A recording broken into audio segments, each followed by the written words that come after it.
गर्मी के मौसम में दरख्त के नीचे बैठे रहते थे हमारे बुजुर्ग, हमारे और अगर रास्ता चलते कोई पूछता और हजरत खैरियत, हाथ के साथ गमछे को भी उड़ा देता हवा में, कहता अल्लाह का करम है। ये जुमला होता था पहले। लेकिन आज अगर किसी से पूछे तो कहते हैं कि किसी तरह चल रहा है। बताइए हम। एक चांदी की डिबिया थी और उस चांदी की डिबिये में 7 बाल थे और उसका दावा था कि ये 7 बाल रसूलुल्लाह के हैं, ये 7 बाल रसूलुल्लाह के हैं। तो कुछ लोग होते ही हैं कि अगर आप दावा करते हैं तो कुछ लोग उसमें खामियां ढूंढते हैं, कहते दलील लाओ। अगर तुम्हारे पास रसूलुल्लाह के 7 बाल हैं तो दलील पेश करो। वो इंसान कहता है अरे यार ये रसूलुल्लाह के बाल हैं, मैं दलील फिर कहाँ से दूं तुझे? मेरे बाप दादे ने इसे संभाल के रखा था, मेरे बाप दादे ने हमें बताया बेटा ये रसूलुल्लाह के बाल हैं, यही तो दलील है और कोई दलील नहीं मेरे पास। तो इंसान कहता है चलो आज भी है जो इस बाल को पहचान कर बोलने वाला है मौजूद। बेशक उस इंसान की इस बात को लेकर वो देहात में रहने वाला इंसान इमाम बाकर रज़ियल्लाहु ताला अन्हु के पास आता है। सुभान अल्लाह, सुभान अल्लाह। और इमाम बाकर की बारगाह में अर्ज करते हैं कि नबी करीम सल्लल्लाहु अलैहि वसल्लम के नवासे एक मसला फंसा है, उम्मीद है आप हल कर पाएंगे, आप ही हैं जो हल कर सकते हैं। अब बताइए आज कोई इंसान है जो बाल को देख के कह दे ये किनका है? मैं ज्यादा चिल्लाता नहीं हूँ, कुछ देर बोलूंगा।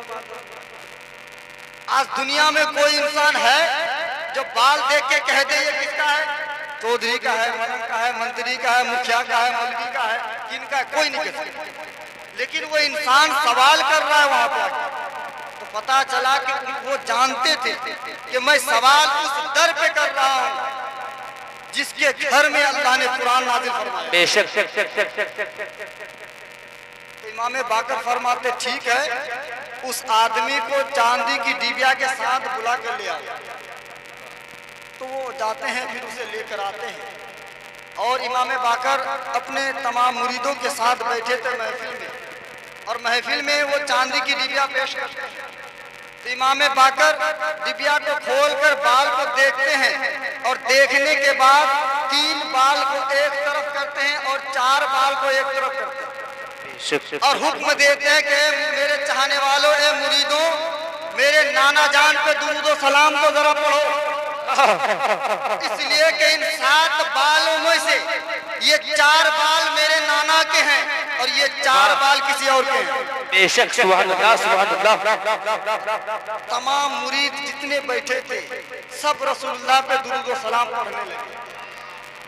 आज सुभान अल्लाह। आज कुछ लोग कहते हैं कि अरे दुरूद सलाम पढ़ते पढ़ते खड़े क्यों हो, बैठे बैठे भी पढ़ सकते हो। तो आप इस रिवायत को अपने ध्यान में रखिएगा, ये किसी और की बात नहीं, रसूलुल्लाह के घर की बात है।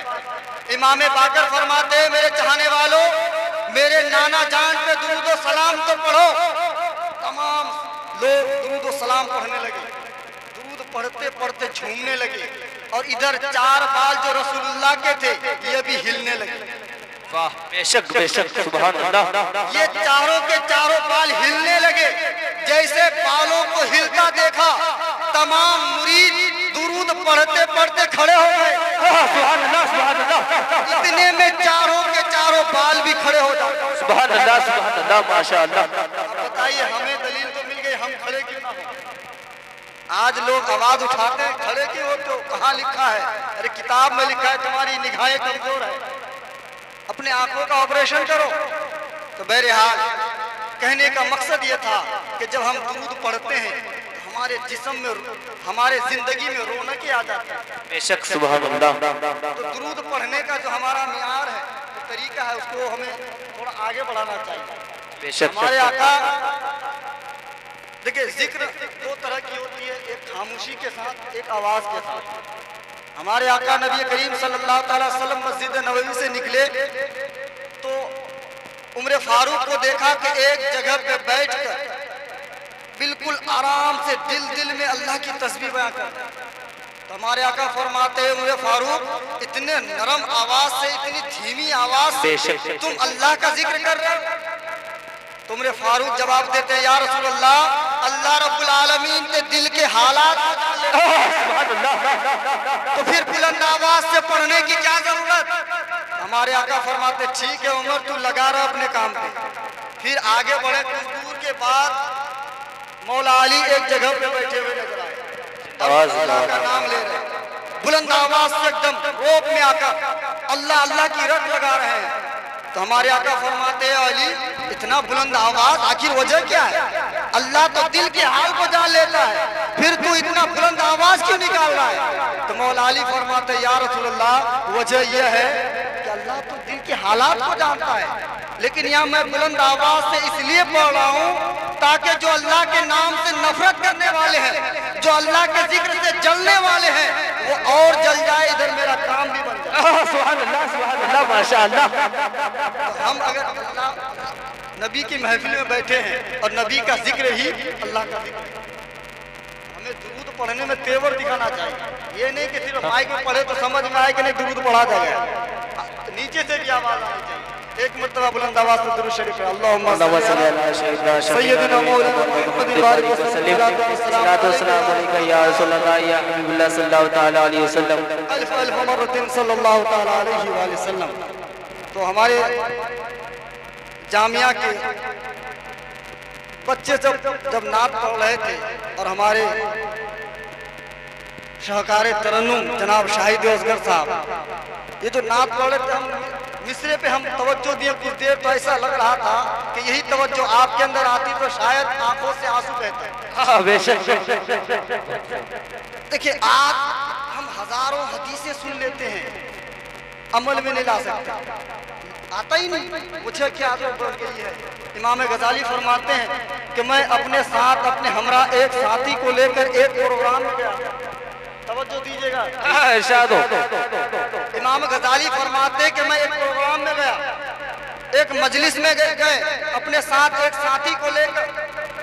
उसके बाद मैंने देखा कि जो मेरे साथ गए थे वो जिंदगी भर एक पोटली ढोआ करते थे, अपने साथ एक थैला लेकर चला करते थे। इमाम गजाली फरमाते मेरे यार तू अपने साथ ये थैली क्यों रखता है? आखिर इसमें क्या चीज है जो तुम छुपाए रखते हो? तो इंसान कहता मेरे भाई याद नहीं, एक मजलिस में गए थे जहाँ पे एक हजरत आए थे जिसने बयां किया था कि पेशाब के छींटे से जो नहीं बचता है अल्लाह उसके कब्र में अज़ाब नाज़िल फरमाता। जब से मैंने उस हदीस को सुना है तब से मैं अपने साथ एक थैला रखता हूँ और थैले में कोई और चीज नहीं होता, रेत होता है। बेशक थैले में बालू होता है। तो क्या करते हो कि जहाँ मुझे हाजत आती है, जहाँ मुझे पेशाब करना होता है, पहले मैं बालू रखता हूँ फिर पेशाब करता हूँ। बेशक सुभान अल्लाह, सुभान अल्लाह, माशाअल्लाह। छींटे से बचा रहा हूँ। आज हम तो हजारों हदीसें अगर एक दिन भी सुन ले, एक दिन में भी सुन ले, तो हमारे अंदर रौनक तब्दीलियां नहीं आती, हमारे अंदर वो चीज तब्दील है ही नहीं हमारे अंदर। सुनिए अल्लाह रब्बुल आलमीन कि कुरान मुक़द्दसा से मैंने 3 आयतें करीमा कोशिश करूंगा कि हजरत से आने से पहले 3 आयत आपको समझाने की कोशिश करूंगा। अल्लाह रब्बुल आलमीन हुक्म देता है सब्बिहिस्म रब्बिकल आला, अपने रब के नाम की पाकी बयां करो जो सबसे आला है। बेशक सुभान अल्लाह। देखिए इसमें बहुत सारी चीज छुपी है, मैं मुख्तसर अंदाज में बताते हुए चलता हूँ कि अल्लाह रब्बुल आलमीन ने अपनी पाकी बयां करने का हुक्म दिया और साथ ये बताया कि तुम जो पाकी बयां कर रहे हो किसकी करोगे? जो दुनिया में सबसे आला है, किसी और की नहीं, मेरी पाकी बयां होगी। अब देखें जब ये आया ये मुकद्दसा नाजिल हुई तो हमारे आका नबी करीम सल्लल्लाहु अलैहि वसल्लम, अबू दाऊद शरीफ की हदीस है, हमारे आका एक मजलिस में बैठे थे तो हमारे आका पर जैसे ही ये आयत नाजिल हुई तो हमारे आका हुक्म दिया कि मेरे साथियों, मेरे सहाबा, मेरे प्यारों, इसी आयत को सजदे की रौनक बना लो। इसी आयत को सजदे की रौनक बना लो।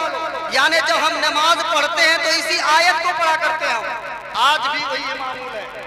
इसीलिए कि उसी आयत से माखूज किया गया है जो हम आज सजदे में तस्बीह पढ़ा करते हैं। बेशक सुभान अल्लाह सुभान अल्लाह। सजदे में हम कहते हैं क्या है? आप देखिए हालात को समझिएगा, हालात को समझिएगा। अगर किसी के पास खाना पीना नहीं है, भूखा इंसान है, उसके हालात पर अगर गौर करेंगे तो आप भी शायद तरस खाएंगे। लेकिन अल्लाह रब्बुल आलमीन की जब हम पाकी बयां करते हैं तो कहाँ अदा करते हैं? ये जुमले हम कहाँ कहते हैं? कहाँ कहने का हुक्म मिला है? सजदे में कहने का हुक्म। बेशक सुभान अल्लाह सुभान अल्लाह। देखिए इंसान सबसे आजीजी की इंतहा जो है वो सजदा है, यानी सर को ज़मीन पे रख देना किसी के सामने, इससे बड़ी आजीजी कोई चीज नहीं, इससे बढ़ के कोई आजीजी नहीं। अब देखिए हम नमाज पढ़ते हैं, आप नमाज पढ़ते हैं कि जब हम सजदे में होते हैं, सजदे में अब इंसान है, अल्लाह ने हमें इंसान बनाया है। हर चीज में जितनी भी सारी चीज होती है, जैसे ये मशीन को मिसाल ले ले, तो मशीन में कुछ चीजें ऐसी हैं जो सबसे जरूरी है, बेशक सबसे ज्यादा कीमती है। अगर एक खराब हो जाए तो मशीन ही बदलना पड़ता है। अगर कोई चीज ऐसी है जिसको खराब होने पे बार बार ठीक करके भी काम चला सकते हैं, लेकिन अल्लाह ने इंसान के जिस्म के अंदर जितनी भी अशरफ आज़ाएं हैं, जितनी भी कीमती चीज है, अल्लाह ने इंसान के सर पे रखा है। सुभान अल्लाह सुभान अल्लाह माशाअल्लाह। मसलन इंसान जितना हट्टा गट्टा मुस्टंडा पहलवान हो, अगर दिमाग थोड़ा सा खराब हो तो पूरी दुनिया उसे पागल कहती है नजर आती है। बेशक। और वो दिमाग को अल्लाह कहाँ पे रखा है? सर पे रखा है। जितने भी हैंडसम ब्यूटीफुल आप क्यों ना रहे, जितना ही कीमती आप चश्मा लगा लें, लेकिन आंखों से अगर नजर नहीं आता तो पूरी दुनिया अंधा कहती हुई नजर आती है। और उस आंख को भी अल्लाह ने सर पे रखा है। हम इंसान बात करते हैं एक दूसरे से, हम गालियां देते हैं, हम कुरान पढ़ते हैं, हम दुरूद सलाम पढ़ते हैं, किससे? ज़बान के जरिए से, और उसको भी अल्लाह ने सर पे रखा है। अलगर्द जितनी भी कीमती चीज है अल्लाह ने सर पे रखा है।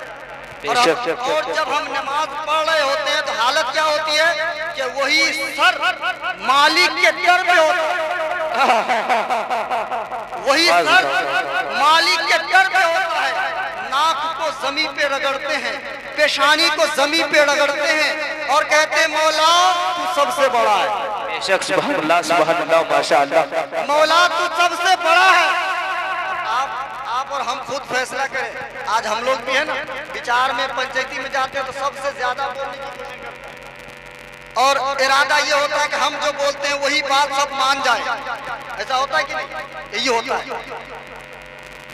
हम जब मस्जिद में, हम जब अल्लाह की बारगाह में नमाज पढ़ते, इबादतें करते हैं, अपने सर को जमीन पे रख के कहते हैं मौला तू सबसे बड़ा। और नमाज पढ़ने के बाद जब बाहर आते हैं तो चार लोगों के दरमियान खुद बड़ा बन जाते हैं। तो बताइए हमें जो नमाज से लुत्फ लेनी थी वो लुत्फ कहाँ मिला? हम जब सर को जमीन पे रगड़ते हुए, नाक को जमीन पे रगड़ के कहते हैं मौला तू बड़ा, फिर खुद कैसे बड़ा हम हो सकते हैं? लेकिन आज तो हमारे अंदर बड़े छोटे की तमीज भी नहीं रही। हमारे अंदर तो सलीका नहीं जो लोगों से कैसे बात किया जाए, एक आम इंसान से कैसे बात किया जाए, एक बड़े से कैसे बात करना चाहिए, बच्चों के साथ कैसे पेश आना चाहिए, ये तो तरीका भी नहीं हमारे। हमने दीन को बहुत दूर छोड़ दिया है। अगर दीन पे आए तो इंशाल्लाह पूरी जिंदगी बदल जाएगी। बेशक बेशक सुभान अल्लाह सुभान अल्लाह। ये तो पहली आयत है कि हम अल्लाह की बारगाह में सर रखते हैं तो उसका मतलब क्या है, हम क्या कहना चाहते हैं, हम सजदे में क्या कहते हैं और उससे हमें क्या फायदा लेना चाहिए। हम नमाज के सजदे में जो तस्बीह पढ़ते हैं उससे क्या लुत्फ मिलना चाहिए, लेकिन हम उस लुत्फ से, उस लज्जत से महरूम हैं।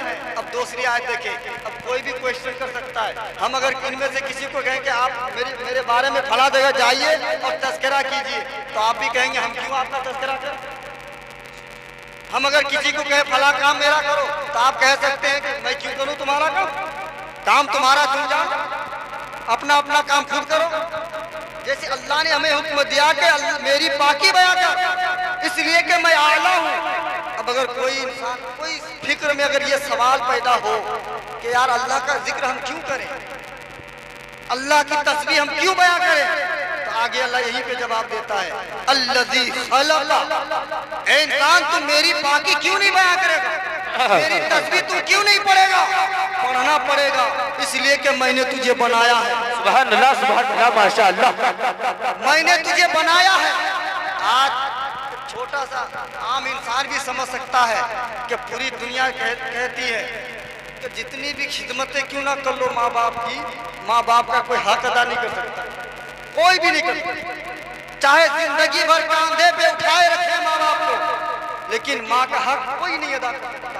किसी से भी पूछा जाए कि भाई माँ का हक क्यों नहीं अदा कर सकते, वजह क्या है जो माँ का हक नहीं अदा कर सकते, तो हर कोई बच्चा जवाब देगा, अरे यार माँ का हक तू कैसे अदा कर सकता है, माँ ने तो तुझे जन्म दिया है, बेशक माँ ने तो तुम्हें वजूद बख्शा है, माँ ने तुझे परवान चढ़ाया है, फिर तुम माँ का हक तू कैसे अदा कर सकता है?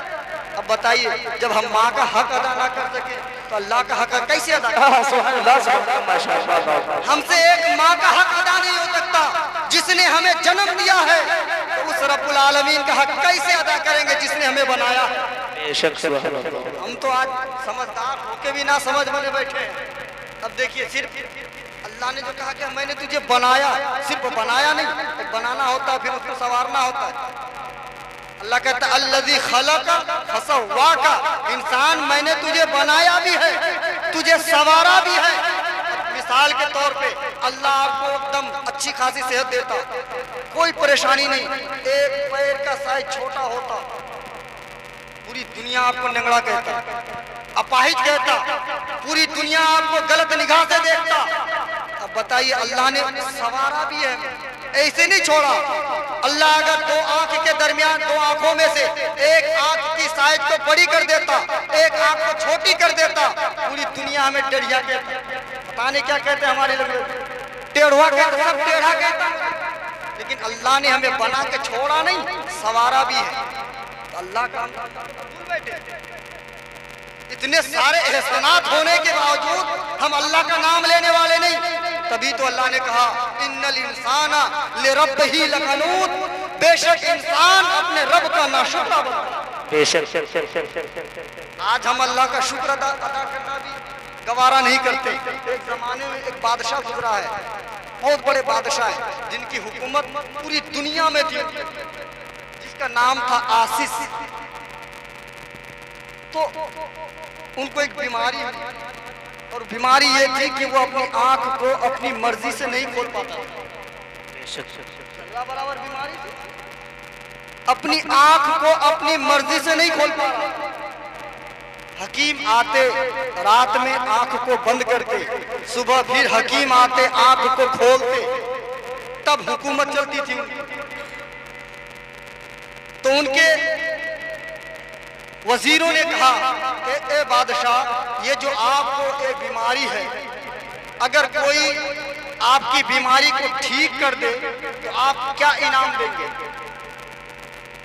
आप क्या इनाम देंगे उनको? तो बादशाह कहता है मैं अपनी पूरी बादशाहियत दे दूंगा। जुमले को समझिए, बादशाह कहता है मैं पूरी बादशाहियत उसे दे दूंगा। आज हमें एहसास भी नहीं कि ये कोई नियमत है, हमें पता भी नहीं कि आंख में जो ये ऑटोमेटिक सिस्टम अल्लाह ने दिया है, धूल उड़ाओ खुद आंख बंद होती है। आंख के सामने अचानक दोनों हाथ मार के देखो, आंख खुद ब खुद बंद हो जाती है। हमें तो शौर भी नहीं कि अल्लाह ने कौन कौन सी नियमतों से हमें नवाजा है। तभी तो अल्लाह ने कहा कि इंसान तू अपने रब का नाशुक्रा बंदा है। आप हमसे उम्र में बड़े हैं, स्टेज में भी उलमा किराम ये सब उम्र में बड़े हैं, आपको तजर्बा होगा। एक जमाना ऐसा भी था कि जब बच्चे गुब्बारे लेकर खेलते थे, गुब्बारे लेकर अगर गुब्बारा फट जाता था तो बच्चे रोते थे, रोते थे कि नहीं? बच्चे रोते थे। वो जमाना भी आप लोगों ने देखा होगा। लेकिन आज जमाना क्या है, अगर एक फटेगा तो दूसरे में हवा डलेगी। पहले एक होता था इसलिए बच्चा रोते थे, अब नहीं रोते। एक हाथ में लेके खेलता है, एक जेब में रखा है, एक का पैसा माँ के आंचल में बंधा है, एक का पैसा बाप के जेब में है। तकलीफ ही कहीं तो बच्चा रोए कहाँ से? आपने देखा होगा कुछ साल पहले, कुछ जमाने पहले 2 गमछा होता था, एक सर पे बांधता था, एक नीचे, और गर्मी के मौसम में दरख्त के नीचे बैठे रहते थे हमारे बुजुर्ग, हमारे जमाने पे। और अगर रास्ता चलते कोई पूछता और हजरत खैरियत, हाथ के साथ गमछे को भी उड़ा देता हवा में, कहता अल्लाह का करम है। ये जुमला होता था पहले। लेकिन आज अगर किसी से पूछे तो कहते हैं कि किसी तरह चल रहा है। बताइए हम कहां से कहां आ गए। तभी तो अल्लाह ने कहा ए इंसान तो अपने रब का नाशुक्रा बनता है। बेशक बेशक ऐसे ही नहीं कहा, हिकमत है, वजह है। हमने अपने आप को खुद भूल बैठा है कि हमें कहाँ रहना चाहिए था, हम कहाँ आ गए। अब देखें अल्लाह ने जो नाशुक्रा कहा है इसमें बहुत सारी चीजें, बहुत सारी चीजें। इससे पहले की अगर आयतों को देखेंगे ना कुरान में, अल्लाह ताला कहता मुझे उन घोड़ों की कसम जो दौड़ते हैं तो सीने से आवाज आती है। मुझे उन घोड़ों की कसम जब वो दौड़ते हैं तो पांव से गर्द उड़ता है। मुझे उन घोड़ों की कसम जब वो दौड़ते हैं तो पैर से कंकड़ छिटक कर पत्थरों पर लगने की वजह से चिंगारी निकलती है। वाह, बताइए अल्लाह होकर अब मैं खड़ा होकर आपके सामने अगर कसम खाता हूँ, कसम पे कसम, कसम पे कसम, कसमें खाया जा रहा हूँ, तो बताइए अगर कसम पे कसम मैं खाता जाऊं तो सबके कान खड़े होंगे कि मौलाना पागल तो नहीं हो गया। आखिर बात क्या है जो कसम पे कसम खाया जा रहा है। कुछ तो बात है। अब कसम 2 चीज के लिए खाई जाती है। कोई भी कसम 2 वजह से खाई जाती है। मैं जो कहता हूँ वो सच है। बेशक बेशक सुभान अल्लाह। बात को मनवाने के लिए एक वजह यह है कि जिस चीज के लिए मैं कसम खा रहा हूँ वो बहुत कीमती है। बेशक बेशक 2 वजह होती है कसम के लिए। अल्लाह रब्बुल आलमीन ने कुरान नाज़िल फरमाया, बेशक नबी को यकीन दिलाने के लिए, ऐसा नहीं, सहाबा को यकीन दिलाने के लिए, ऐसा नहीं, बल्कि अजमत बताने के लिए कि ये वो घोड़े हैं जिस पर नबी के गुलाम सवार होकर इस्लाम के खातिर जंग में जाया करते थे। अरे यार जो अल्लाह वालों के साथ घोड़े लग गया तो उनकी अजमत इतनी कि अल्लाह कसमों पे कसमें खाए जा रहा है। तो मौला जहाँ पे घोड़े की कसम पे कसम, उसी जगह पे इंसान को नाशुक्र। कोई और जगह भी तो कह सकता था अल्लाह रब्बुल आलमीन, लेकिन जहाँ पे घोड़ों की अजमत बयां हो रही है वहीं पे आके कह दे ये तो कसम कसम पे कसम चलता गया और जवाब कसम पे कहा इंसान तू नाशुक्रा है, तू अपने रब का नाशुक्रा है। तब कोई भी कह सकता मौला अगर इंसान को नाशुक्रा ही कहना था किसी और मकाम पे कह ले, इसी जगह पे क्यों? तो अल्लाह रब्बुल आलमीन फरमाते हैं मेरे बंदे मैं यही तो बताना चाहता हूँ। वो कल से तुम कराए हैं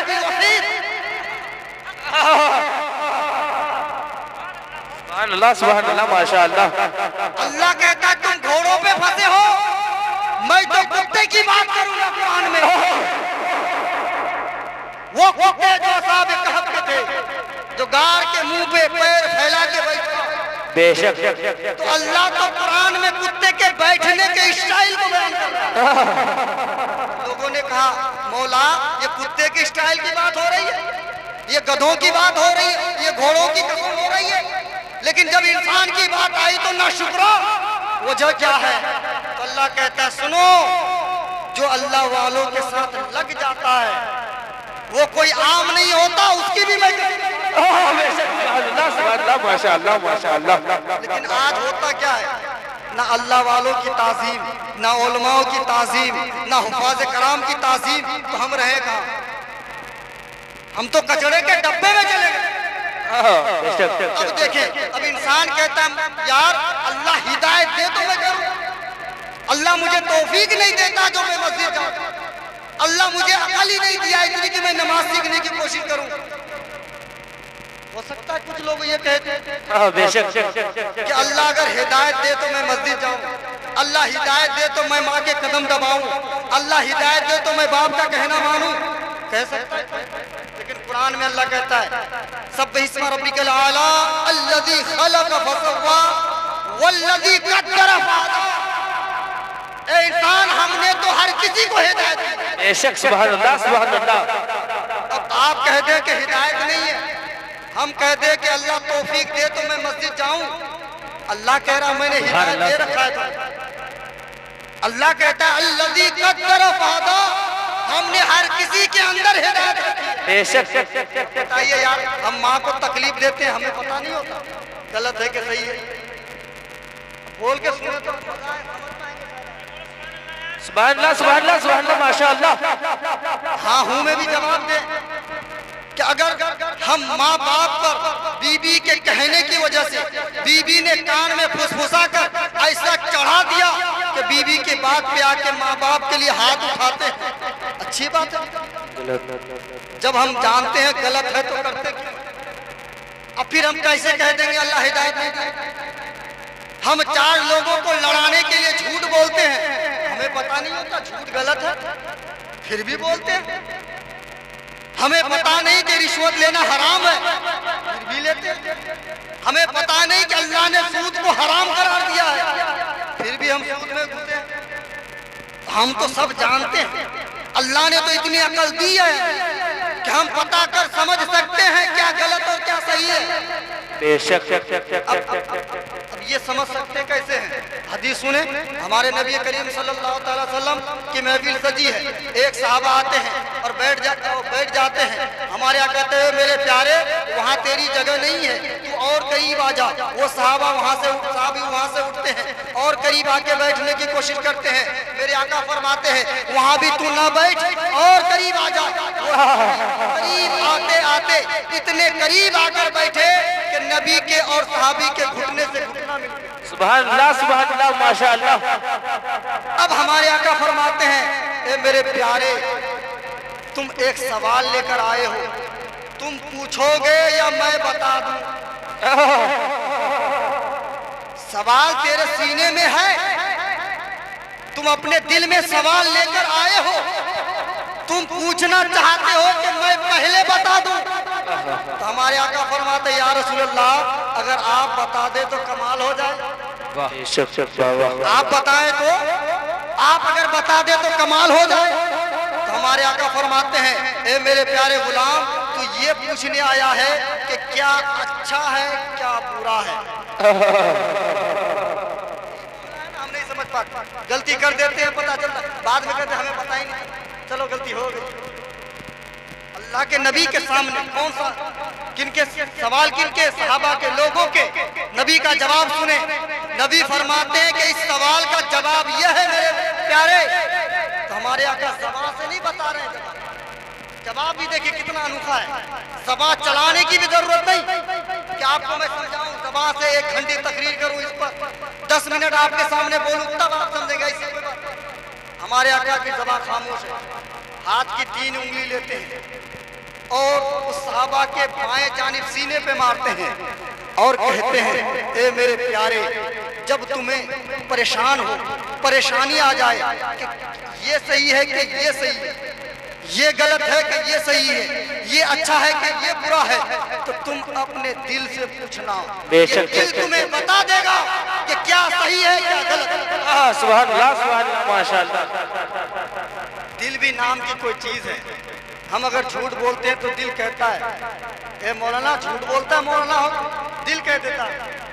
आप भी कभी आजमा के देखें, झूठ बोले फिर सीने की तरफ तवज्जो दें, दिल की तरफ तवज्जो लगाएं, लौ लगाएं, सीने से ज़मीर आपकी आवाज देगी ये इंसान तो गलत कर रहा है। लेकिन हमने तो अपने ज़मीर की आवाज को नहीं सुन पाया। अल्लाह रब्बुल आलमीन अपने हबीब करीम सल्लल्लाहु अलैहि वसल्लम के जरिए से सारी चीज हमारे सामने, अल्लाह की सारी नियमतें हमें मिली, अल्लाह की सारी अजमतों को, सारी नियमतों से हम फायदा लेते हैं, लेकिन हम अल्लाह के नाशुक्रा बनकर रह गए। हज़रात मोहतरम, तवज्जो की बात है कि आज हम जो जिस मुआशरे में जीते हैं, जिस अंदाज से अपनी जिंदगी को जीने का ढंग बना लिया है, ये तरीका नहीं। वहुस्सिला मा फी सुदूर, कुरान में अल्लाह इरशाद फरमाता है वहुस्सिला मा फी सुदूर। ये कब की बात है कि जब हम और आप मर जाएंगे, चले जाएंगे दुनिया से, और जब कब्र से हमको उठाया जाएगा तो अल्लाह कहता है वह हुस्सिला मा फी सुदूर, फिर तुम्हारे सीने को खोल दिया जाएगा। नारे तकबीर। रब्बुल आलमीन कुरान में कहता है वह हुस्सिला मा फी सुदूर, कि इंसान जब तुम्हें कब्र से उठाया जाएगा तो फिर तेरे सीने को खोल दिया जाएगा, सीने को खोल दिया जाएगा। अब अगर आपके दिल में दुनिया में लोगों के साथ कैसा रवैया रहा, अगर बाप माँ के साथ तूने अच्छा सुलूक किया होगा तो सीने से वही निकलेगी। अगर बाप माँ की मोहब्बत तेरे दिल में होगी तो वो मोहब्बत बाहर आएगी। अगर लोगों के लिए तुम्हारे दिल में मोहब्बत रहेगी तो वो मोहब्बत आपके सीने से निकलेगी। अगर आपके दिल में लोगों के लिए नफरतें भरी है, अगर आपके दिल में लोगों के लिए हसद और कीना भरा है तो अल्लाह की बारगाह में वही निकलेगी। हाँ बेशक सुभान अल्लाह। फिर हम आज छुपने की जगह तलाश करेंगे। हजरात, गौर करने का मकाम है, गौर करने की जरूरत है हमें आज कि हम जो अपने अंदाज